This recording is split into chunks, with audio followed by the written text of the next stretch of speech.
예, 25년 만에 제가 안경을 벗었습니다. 새로운 시작이다 이런 생각이 들어서 과감하게 월요일날 눈 수술했습니다.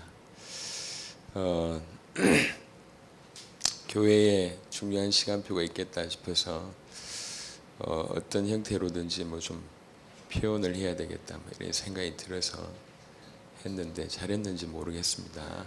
여하튼 당분간 조금 늦게 하더라도 참으시길 바랍니다. 원래 안경 계속 끼다가 벗으면 그렇거든. 오늘 지난주에 이어 이제 계속 성경의 기본 얘기들을 계속 이렇게 할 겁니다. 이거는 우리에게도 실제로 필요하고 그 다음에 볼륨을 조금만 올려주세요. 전 세계적으로 또 많이 세워질 전도 자립형 교회 뿐만 아니라 중남미 가면서 또 느꼈는데, 중남미 가서 사실 지난번에도 얘기를 좀 드렸지만 한 10시간 메시지를 한 것 같아요. 총 합치면 한 10시간, 순수하게 우리말로 일주일 동안 10시간을 한 거죠. 하루에 1시간 내지 뭐 토요일이나 주일 같은 경우에 조금 더 해서 그 정도 했는데도 지금 저희가 갔다 온 지 1월달 그 다음에 4월달 갔다 온 이후로 그 교회에서 계속 전도 운동이 터지는 거예요. 미주에서 미국에서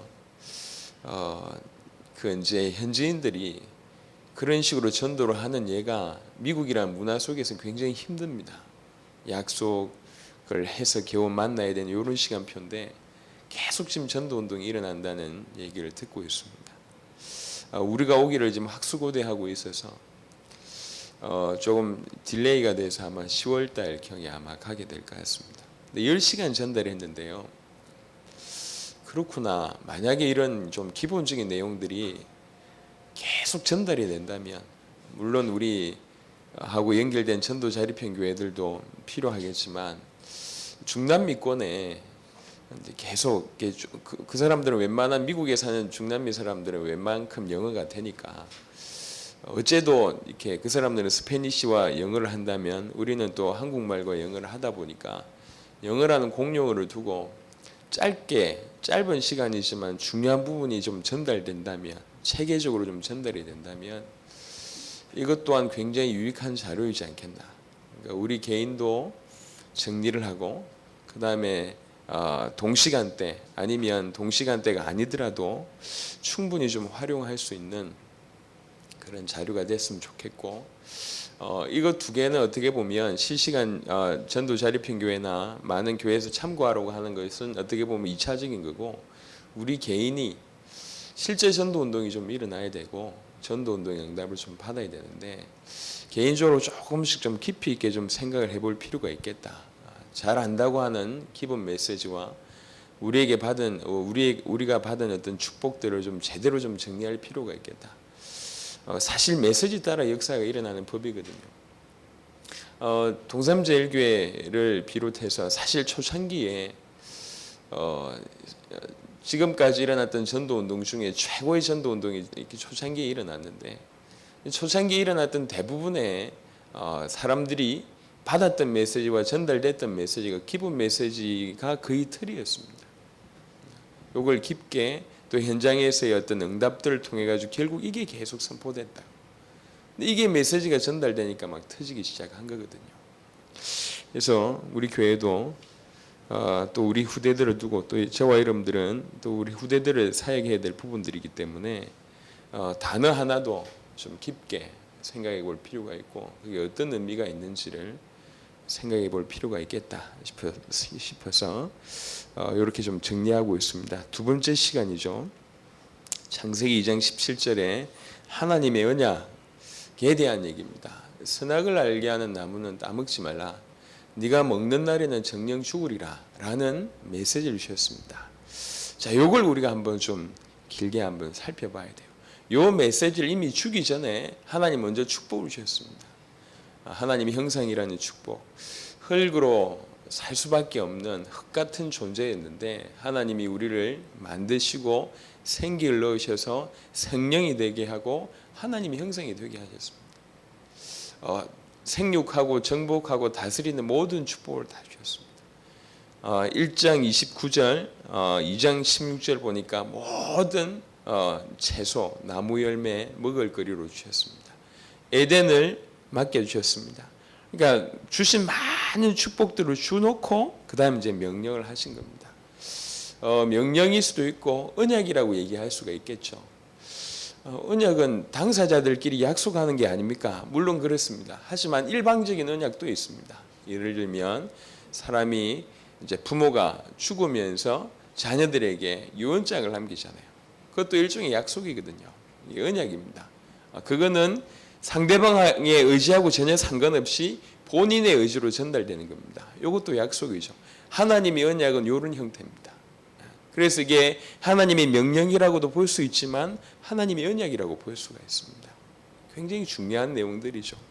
이게 왜 처음부터 축복을 다 주셨고 왜 처음부터 이런 약속을 주셨을까? 요 고민을 한번 해봐야 될 것 같습니다. 내용은 두 번째 치고 왜 이런 얘기를 왜 이 메시지를 먼저 주셨을까? 생각을 해본다면 나중에 성경 전체를 통해서 보시게 되겠지만 하나님은 처음부터 우리에게 언약을 가르치기를 원하셨어요. 하나님은 언약의 하나님이십니다. 언약을 지키시는 하나님이고 언약의 하나님입니다. 성경은 언약의 책입니다. 그러니까 자녀가 태어나면 우리 부모님들이 자녀를 기르면서요, 자녀들에게 일평생 아주 소중한 것을 먼저 교육을 합니다.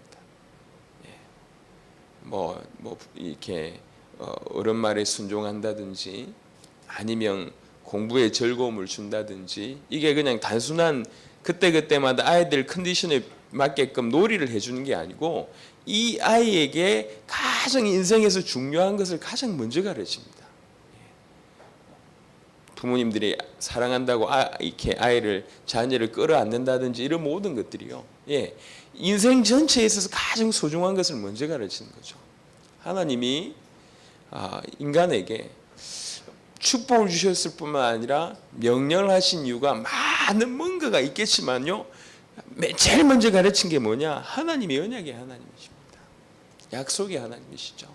하나님의 이 역사의 방법이 통로가 뭐냐? 언약이었습니다. 언약을 통해서 하나님이 구속 섭리를 이루시고 언약을 통해서 하나님의 당신의 뜻을 이루어 나가십니다. 성경 전체를 보면 다 아시겠지만 그래서 처음부터 가장 중요한 것들을 가르치기 위해서 언약을 주셨다라고 해도 과언이 아닙니다. 그러면 우리 길지 않은 시간에 창세기 2장 17절 이 언약이 도대체 뭔지 한번 좀 살펴볼 필요가 있습니다. 하지만 우리가 암만 살펴본다고 하더라도 그 배경을 잘 몰라요. 어느 정도 깊이가 있는지 잘 모릅니다. 사무엘 존슨이라는 이렇게 영국의 시인이고 평론가인 유명한 사람이 있었는데 이 사람이 어느 날은 시장 저 한쪽 구퉁이에서 하루 종일 서 있는 거예요. 심지어는 막 그 연세 드신 저명한 어르신이 한쪽 구석에서 막 우시는 거라. 그 유명하다 보니까 사람들이 가서 인사도 하는데 인사도 안 받고 이 노인이 이 거장이 막 울고 시장 한 구석에서 울고 하니까 이게 뭔 일인가 이런 일이 이제 벌어진 거죠. 그 얘기를 제자가 한 명이 듣고 빨리 쫓아간 겁니다. 제자가 쫓아가서 아니 스승님 무슨 일이십니까? 아무 말도 안 한 거예요. 아니 무슨 일이 있었는데 이렇게 이 밖에서 이렇게 우십니까? 그제서 얘기하는 거예요. 이 시장 바닥 바로 여기에서 예전에 50여 년 전에 우리 아버지가 헌책방을 하셨다. 헌책방을 하셨다. 근데 어느 날 아버지가 너무 몸이 안 좋으셨는지 아침에 일어나더니 그 헌책방을 안 열 수는 없고 이렇게 자판인데 헌책을 네가 좀 팔아줄 수 없겠냐 이리 얘기한 거예요. 아주 어릴 때라 중고등학생 정도의 나이였던 모양이죠. 그때는 예민하잖아요. 시기 자체가. 아버지가 헌책을 판다는 것도 자존심이 상하는데 자기 보고 시장에 나가서 그 팔라고 하니까 이게 이제 용납을 안 하는 거 못한다. 거절을 했답니다. 아버님이 몸이 너무 아픈데도 불구하고 그날 일어나서 나가서 장사를 한 거예요. 너무 무리를 하신 것 같아요. 그 다음 날부터 시름시름 앓다가 돌아가신 거예요. 50년 전에. 벌써 아버님 돌아가신 지 50년이 됐는데 그 시장 그 장소만 오면은 그때 아버지 말을 안 들은 거 있잖아요. 생각이 나는 거예요. 50년이 지났는데도 불구하고 그때를 잊지 못해서 계속 우는 겁니다. 그때 아버지 말을 내가 들었더라면 아버지가 좀 더 오래 사셨을 건데 50년 지나고 때늦은 후회를 하는 겁니다. 한 예죠. 인류가 수천 년 동안 후회하는 사건이 창세기 2장, 창세기 3장의 사건입니다. 사실은 이 사무엘 존슨이 어릴 때 어린애의 입장으로 부모님을 이해를 못하겠죠. 그러니까 그 얘기를 들어도 대충 생각을 했겠죠.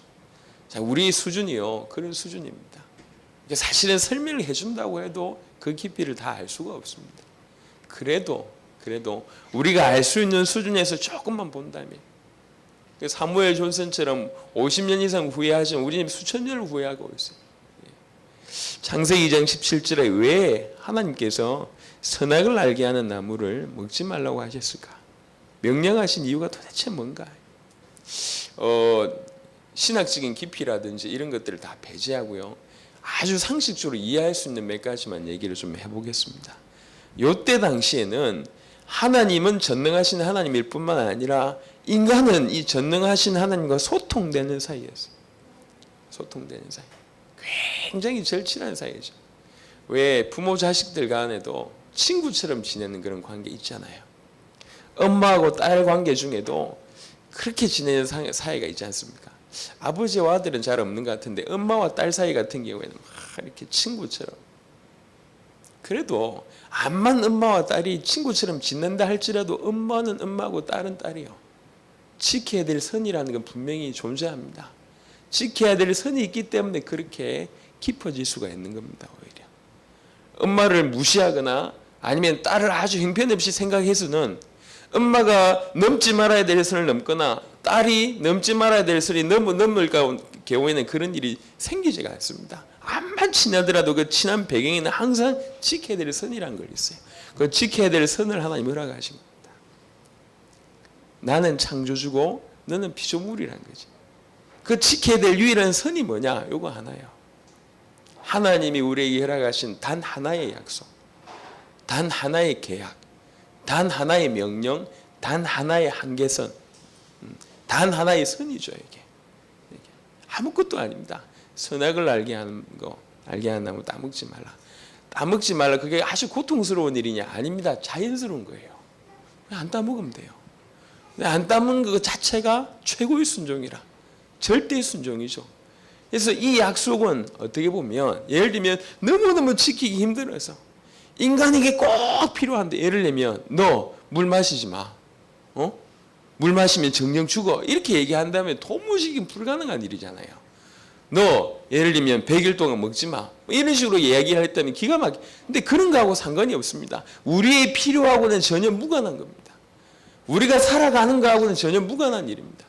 우리가 살아가는 것 자체가 순종이요. 우리가 그냥 지금처럼 살아가고 에덴을 즐기고 에덴을 경작하고 동산나무에 각종 과실을 먹으면서 이렇게 사는 것 자체가 하나님 입장에서는 최고의 순종일 수가 있습니다.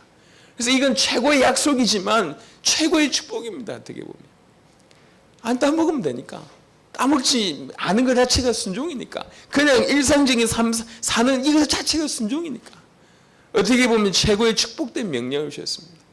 선악을 알게 하는 나무를 따먹지 말라. 왜 하필 선악을 알게 하는 나무일까요? 창세기 3장 7절에 보면 이에 그들의 눈이 밝아져 자기들이 벗은 줄 알고 무화과 나무 잎을 엮어 치마로 삼았더라. 선악을 알게 하는 나무를 따먹음으로 말미암아 수준이 어떻게 되어졌냐? 발전되어졌냐? 아닙니다. 선악을 알게 하는 나무를 따먹기 전에는 퍼펙트 선이요. 그냥 그 자체가 완전한 선입니다. 선악을 알게 하는 나무를 따먹으로 말미암아 성장한 게 아니라 완전히 타락한 거예요. 완전히 죽은 거죠. 그 전에는 완전한 선의 상태였단 말이에요.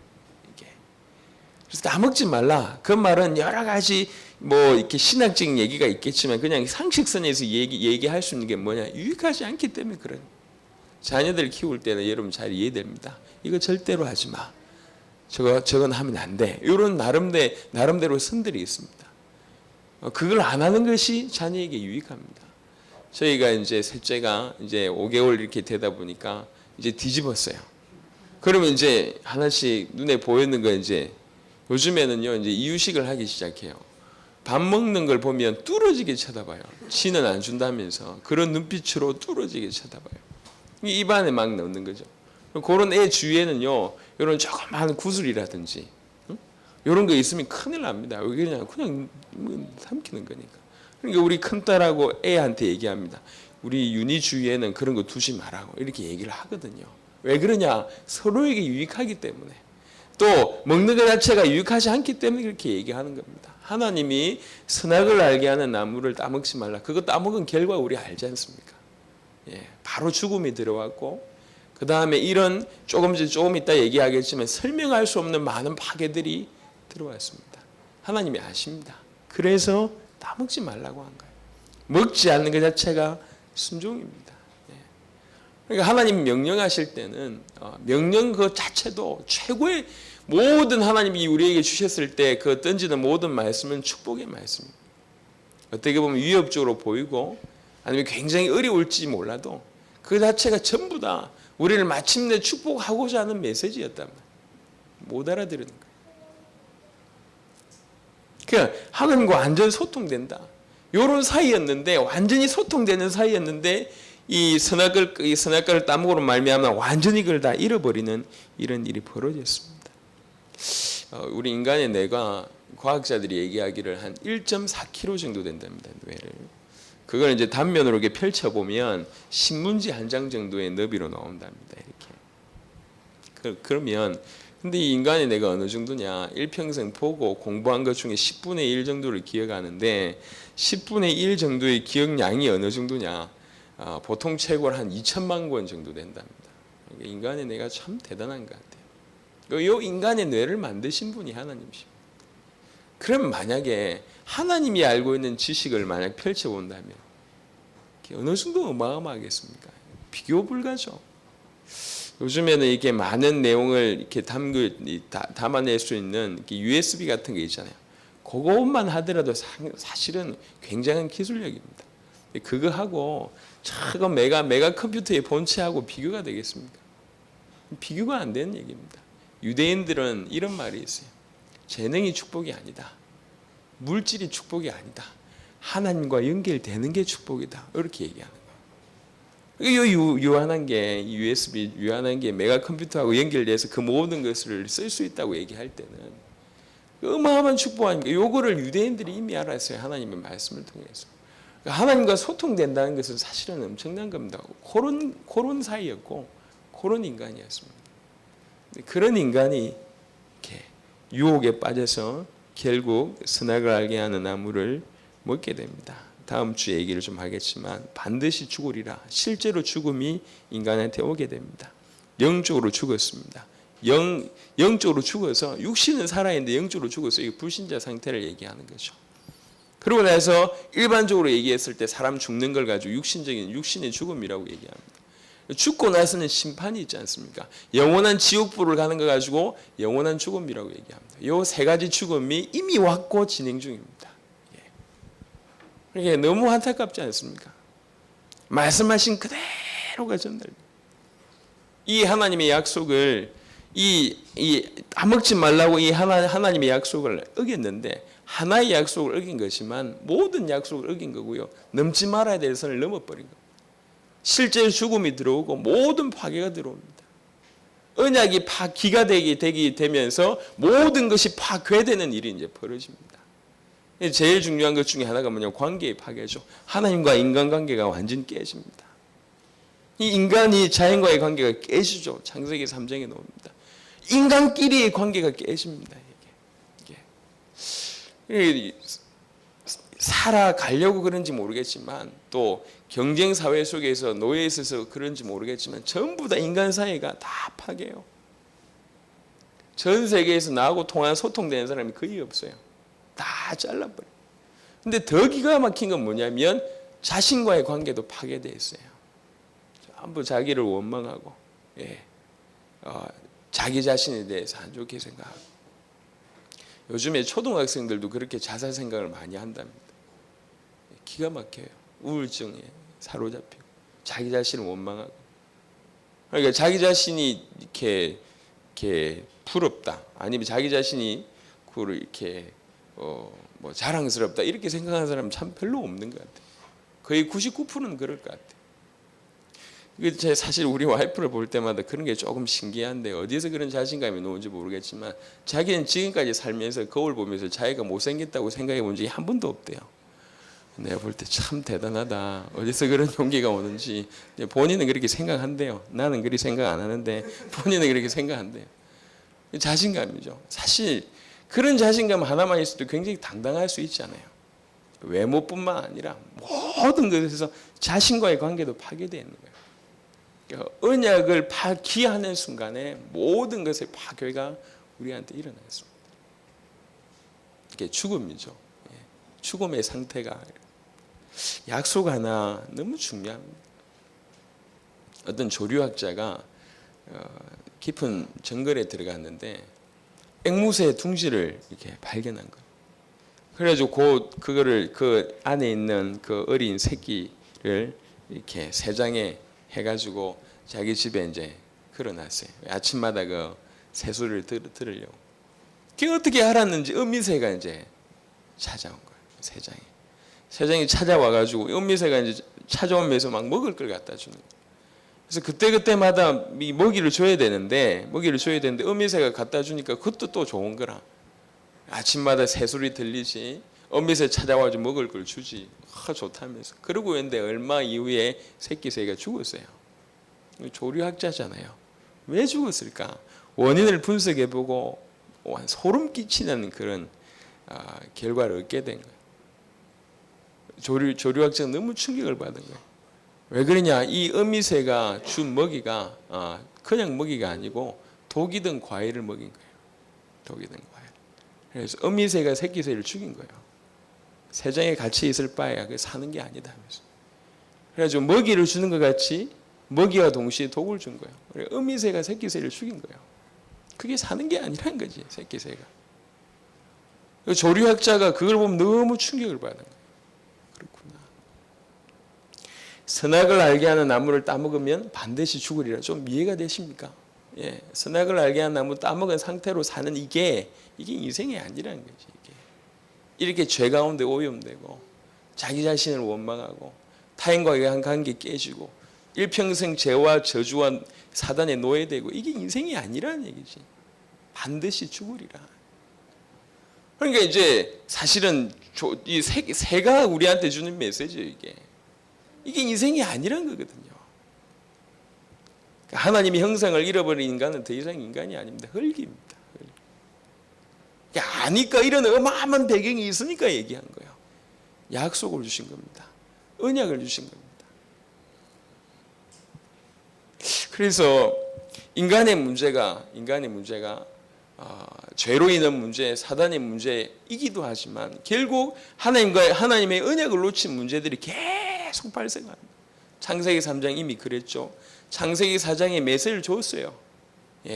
가죽옷과 메시지를 이미 줬습니다. 창세기 3장 15절 여인의 후손. 그 말 또 못 알아듣네.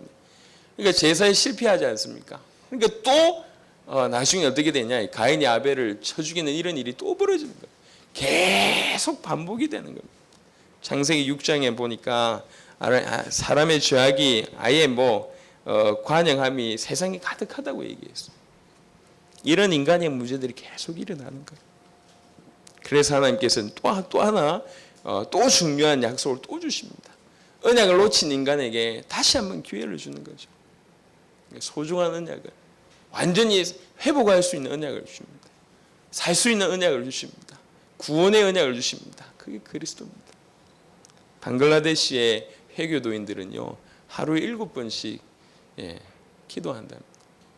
기도할 때도 우리처럼 이 눈 감고 이게 아니고 이렇게 늘 자리 펴놓고 엉덩이 들고 그리 하는 거 있잖아요. 하루 7번씩. 눈 수술하고 나서 2시간에 한 번씩 이렇게 뭐 약을 넣어야 돼요. 2시간에 한 번씩 약 넣는 거 굉장히 귀찮아요. 뭔가를 못 하겠어요. 하다가 엮고 하다가 엮고 신경 쓰이니까. 근데 하루 7번씩 기도해야지 구원받는다고 생각합니다. 평생을 하겠습니까? 한다니까요. 그 사람들은 그렇게 언약을 붙잡았어요. 자기 나름대로. 그 회교권 사람들은 하루 7번씩 기도해야지 구원받는 것처럼 알고 있다니까. 그걸 약속으로 붙잡고 있다니까. 인생이 얼마나 고달프겠습니까? 하루 7번씩 그것도 보니까 7시, 12시 이게 아니라니까요. 시간표가 나와요. 물때처럼 시간표가 나온다니까. 7시 13분, 9시 25분 이런 식으로 나온다니까. 그 엎드려 가지고 기도문이 또 있어요. 그냥 한번 눈 감았다 기도했다 이게 아니라니까. 그때마다 해야 될 기도문이 있다니까요. 그러니까 기도를 해요. 일을 하겠습니까? 뭐 놀러를 가겠습니까? 데이트 가다가 갑자기 뭐 엎드려 가지고 있고 이게 일이 안 되는 거예요, 이게. 근데 그렇게 온 나라 사람들이 살고 있습니다. 그렇게 살아요. 그렇게 살아야지 구원받는 줄 알고 있습니다. 얼마나 기막힙니까? 하나님은 그리스도의 십자가의 피로 영원한 구원의 길을 여셨습니다. 이게 완벽한 길입니다. 우리는 그 사실을 마음으로 우리 입술로 인정했고 영접했고 우리가 약속을 붙잡았습니다. 이게 영원한 언약입니다. 그럼 이 시대적인 언약은 뭐냐? 하나님이 원하시는 이 시대는 주님의 재림이 우리가 붙잡아야 될 언약입니다. 주님 재림할 그것이 우리에게 최고의 언약이죠. 언제 재림합니까? 그게 세계복음 아닙니까? 그러면서 우리 인생을 주께서 말씀으로 끌고 가십니다. 시편 119편 105절에 보니까 주의 말씀이 내 발에 내 길에 등이요 빛이라고 얘기했습니다. 사도행전 20장 32절에 보니까 바울이라는 사람이 내가 너희를 주와 그 말씀께 부탁한다 얘기했어요. 하나님의 말씀이 우리를 끌고 간다 그 얘기입니다. 이게 회복된 언약입니다. 요거 붙잡아야 됩니다. 그래서 우리 신앙생활이요 딴 게 아닙니다. 지금이 가장 큰 인류에게 있어서 가장 큰 문제는 뭐냐? 언약을 놓친 겁니다. 하나님 주신 그 언약을 소홀히 생각한 거죠.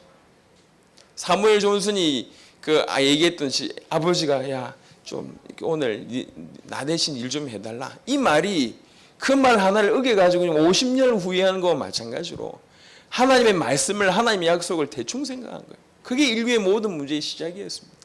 근데 오늘날 신앙생활을 하는 사람들도 하나님의 언약이 희미합니다. 교회를 다니는 사람들이 하나님의 언약이 가슴에 없어요. 신앙생활을 한다는 사람들이 신앙의 내용이 없어요. 그냥 열심히 하는 겁니다. 끝배기입니다. 그거는. 내 가슴에 하나님과의 나만의 약속이 있어야 합니다. 이게 철저히 붙들어야 돼요.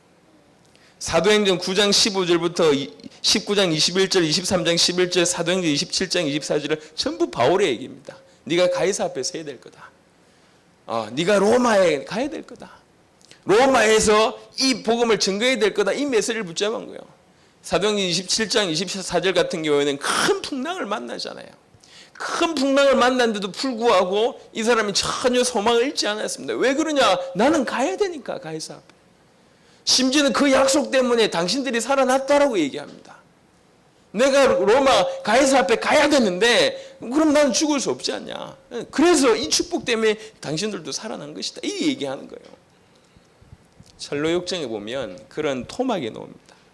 이 그리스도인이라는 사람과 소망이라는 사람이 길을 가다가 천상을 향해서 가는 거죠. 다른 말로 신앙생활을 하는 거죠. 쭉 길을 가다가 좀 수월한 길을 가고 싶어서 새길로 빠져요. 새길로 빠졌는데 이게 점점 길이 험악해지더니 나중에는 길을 못 찾는 거예요. 막혀버렸어요. 근데 어둠이 어두워 이렇게 온 거예요. 그 둘이 어떻게 할 수가 없어요. 둘이 손 꼭 잡고 이제 동틈에 이제 길 찾자면서 자고 있었습니다. 아침에 눈 떠보니까 절망이라는 큰 거인이 나타난 거예요. 응? 누구 허락 없이 내 땅에 들어왔냐면서 죽도록 두들겨 팬 거예요. 그래 감옥에 둘이를 일주일 잡아 쳐넣었습니다. 그 일주일 만에 절망이라는 거인이 다시 나타나가지고 약을 들고 왔어요. 그게 뭐냐? 자살할 약이라. 독약이라. 자살해라. 자살 안 한다. 우리. 그러니까 또 실컷 두들겨 패더니 최후 통첩을 한 거예요. 내일 너희들 갈기갈기 찢어 죽이겠다. 그리고 이제 감옥에 놔두고 절망이란 거인이 갔어요. 그날 밤에 잠을 자는데 잠이 옵니까? 내일 죽는다 그래요. 새벽에 일어나가지고 이 그리스도인이라는 사람이 새벽에 일어나서 간절히 기도하다가 뭔가 하나를 깨달은 거예요. 자기 주머니 속에 있는 열쇠가 있다는 걸 알게 된 거예요. 이 열쇠가 뭐냐? 이 열쇠가 절망을 열 수 있는, 절망의 성을 열 수 있는 축복과 약속의 열쇠라는 걸 틀림없이 승리한다라는 축복의 약속이라는 것을, 약속의 열쇠라는 걸 알고 그거 있다는 사실을 깨닫고 그걸 사용해서 그 절망의 성에서 나오게 됩니다. 여러분, 철로역정이라는 책은 아시지 않습니까? 신앙인들의 삶을 아주 정확하게 표현한 겁니다. 어두운 사람들, 절망 가운데 있는 사람들, 어려운 가운데 있는 사람들 이기는 키가 뭔 줄 아십니까? 예, 자기 속에 있는 약속을 확인한 사람은 그걸 뚫고 갑니다. 리빙스턴이라는 사람이 큰 선교지에서 너무너무 고생할 때 물어봤어요. 나중에 글래스고우라는 그 대학 강단에 와서 메시지를 할 때 학생이 질문했습니다. 선교사님, 어떻게 그 어려운 데서 그 오지에 가서 그렇게 사역을 지금까지 하셨습니까? 어려울 때는 어떻게 이겨내셨습니까? 라고 물어보니까 이분이 얘기해요. 특별히 마태복음 28장 18절, 요한복음 14장에 보면 내가 너를 버리지 아니하고 내가 너와 반드시 함께하리라. 그 약속의 말씀 붙들고 내가 승리했다. 모든 믿음의 사람들이 메시지하는 공통적인 겁니다.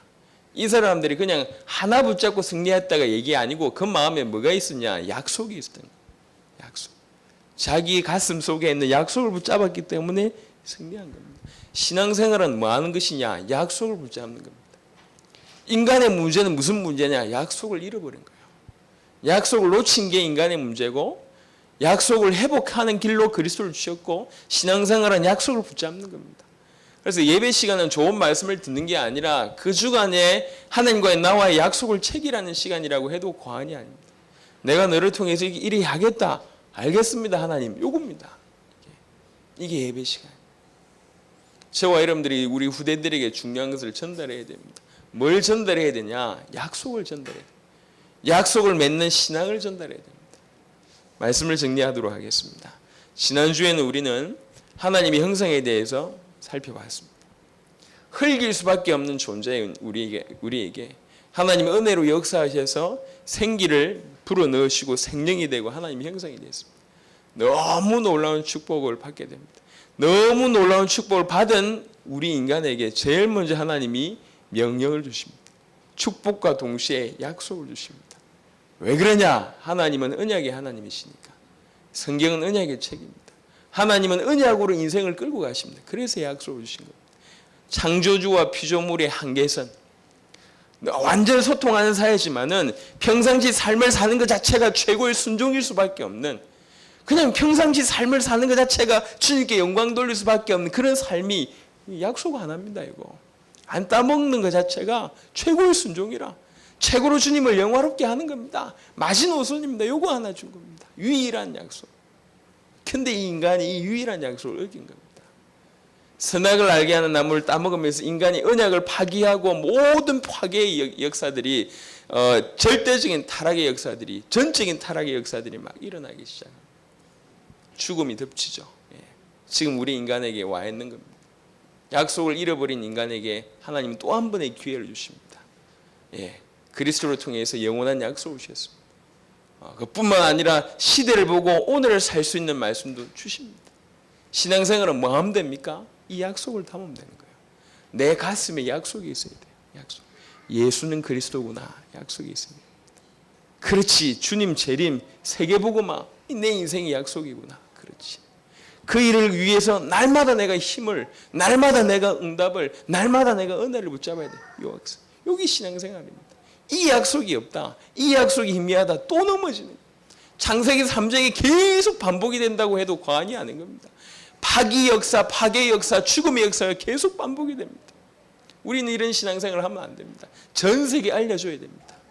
모든 민족에게 알려줘야 됩니다. 약속을 잃어버려서 그렇다. 약속 잡는 게 신앙생활이다. 얼마나 약속 붙잡고 전 세계를 살리자. 전 세계에 알려야 됩니다. 우리가 통역하는 이유가 딴 게 아니고 그겁니다. 기도하시면서 약속을 붙잡는, 이미 여러분 신앙생활을 하고 계시기 때문에 약속을 붙잡는 저와 여러분 되시기를 예수 이름으로 축원합니다. 살아계신 주님 감사합니다.